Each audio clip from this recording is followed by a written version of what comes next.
మీ ఎలాంటి వ్యాపార ప్రకటనలకైనా వెంటనే మా ఛానల్ సంప్రదించండి. శ్రీ గురుభ్యో నమ. హరి ఓం. శ్రీ మహాగణాధిపతయే నమ. శ్రీ మహాసరస్వత్యై నమ. శ్రీ గురుభ్యో నమ. హరి ఓం.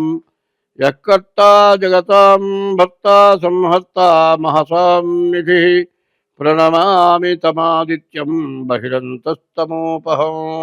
2025 సంవత్సరం సెప్టెంబర్ నెల 10వ రాశి మకర రాశి. ఈ మకర రాశికి ఇంకా ఏలినాటి శని ఇంకా ఉన్నది. ఈ ఏలినాటి శని శని ద్వితీయానికి వచ్చాడు. ఈ ద్వితీయానికి వచ్చిన శని వల్ల బాగా ఇబ్బందులు కష్టాలు ఉంటాయి. శుక్రుడు బాగున్నాడు, గురువు బాగున్నాడు. కానీ శని మకర రాశికి తృతీయంలోకి వచ్చాడు. కానీ ఏలినాటి శని పోయింది అని చెప్పాలి. అయినా శని మళ్ళీ వక్రానికి వచ్చాడు. ఈ వక్రానికి వచ్చిన శని నవంబరు 27 వరకు ఉంటాడు.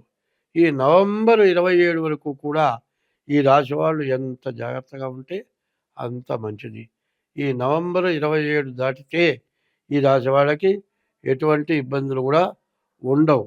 ఈ రాశికి మరి శని కంటే గురువు బాగున్నాడు, మరి శుక్రుడు బాగున్నాడు. మరి శని మాత్రం పూర్తిగా బాగున్నాడని మాత్రం నేను చెప్పలేను.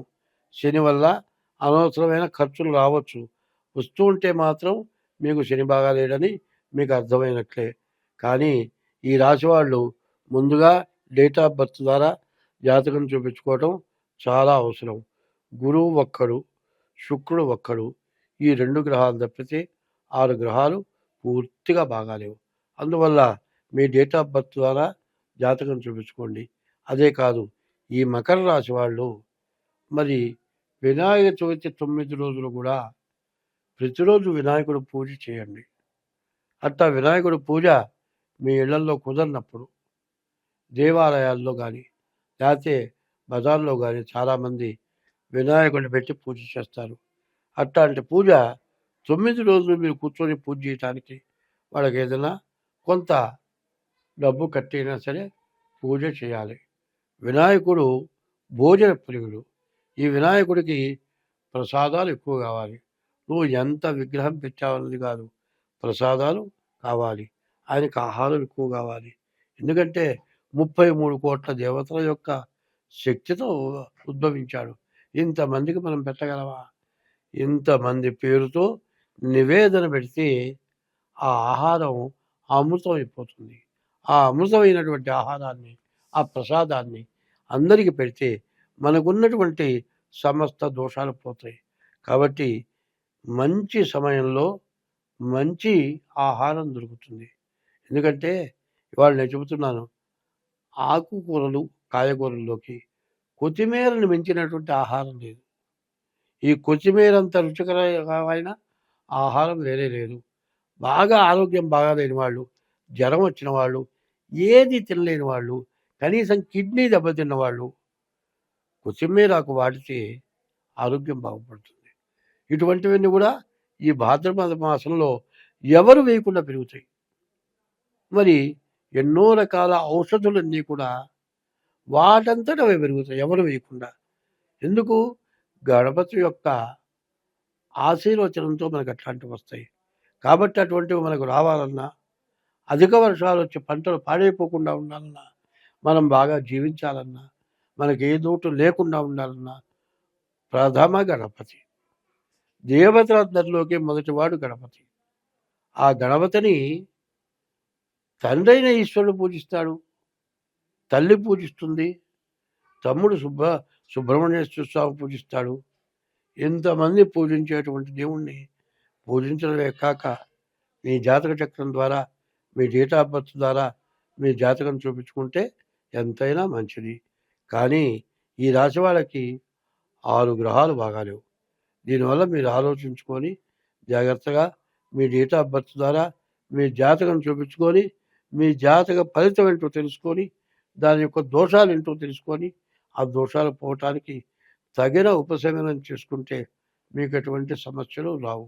ఎందుకంటే కొన్ని సంవత్సరాలు బాగా ఇబ్బందులు వస్తూనే ఉంటాయి. ఈ ఇబ్బందులు ఎందుకు వస్తాయంటే ఒక సంవత్సరం అస్సలు వర్షాలు కురవలేదండి. ఒక సంవత్సరం విపరీతమైన వర్షాలు కురుస్తాయి.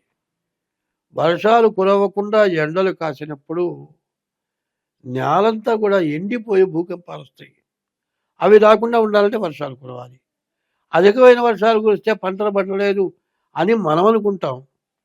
ఆ వర్షాలు ఎప్పుడు కురవాలో, మరి ప్రకృతి ఎట్లా బాగుపడాలో దైవ నిర్ణయం అది.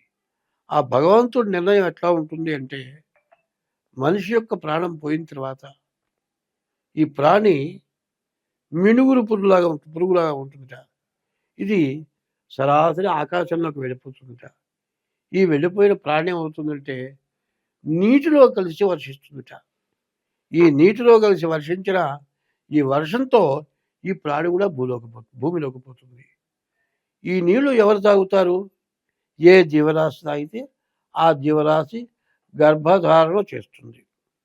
మనం మనిషిగా పుట్టాలో, జంతువుగా పుట్టాలో, ఎట్లా పుట్టాలి అనేది మనం చేసుకున్న సుకృత దుష్కృతాల వల్ల కలుగుతుంది. ధర్మశాస్త్రాలను కూడా నీటితో కలిసి భూమిలోకి ఈ ప్రాణి పోయి మళ్ళీ ఉద్భవిస్తుంది అని చెప్తుంది.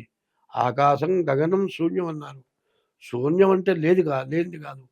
లేదు కదా, ఆకాశం ఎట్లా కనబడుతుంది? ఉన్నట్టుగా కనబడుతుంది. ఉన్నది కదా, ఏమీ లేదనుకుంటాం. మనం ఏం చేస్తున్నాం? ఏమీ లేనిది ఉన్నదనుకుంటాం. నీ భార్య, నీ పిల్లలు, నీ కుటుంబం, నీ ఇల్లు, నీ వాకిలి అన్నీ శాశ్వతంగా ఉన్నాయనుకుంటాం. కానీ ఆకాశం ఏమీ లేదనుకుంటాం. ఆకాశంలో దేవతలు అక్కడ ఉంటారు. పుణ్యం చేసుకున్నప్పుడు పుణ్యపురుషులు అక్కడ ఉంటారు. ఉన్నదంతా అక్కడ ఉంది. ఉన్నదాన్ని లేనిదానిగా భావించి, లేనిదాన్ని ఉన్నదానిగా భావించి మనం కష్టాలు కొని తెచ్చుకుంటున్నాం. కాబట్టి ఈ రాశి వాళ్ళకు పూర్తిగా బాగాలేదు. కాబట్టి డేట్ ఆఫ్ బర్త్ ద్వారా మీ జాతకం చూపించుకోండి. గణపతిని పూజించండి. బహుళ పక్షంలో పౌర్ణమి తర్వాత పితృదేవతలు చేయవలసిన పిండ ప్రదానాలు, నది తిల నువ్వులతోటి తిరోదకాలు ఇటువంటి కూడా ఇస్తే మీకు అన్ని విధాలా బాగుంటుంది. అన్నీ మీకు కలిసి వస్తాయి. స్వస్తి.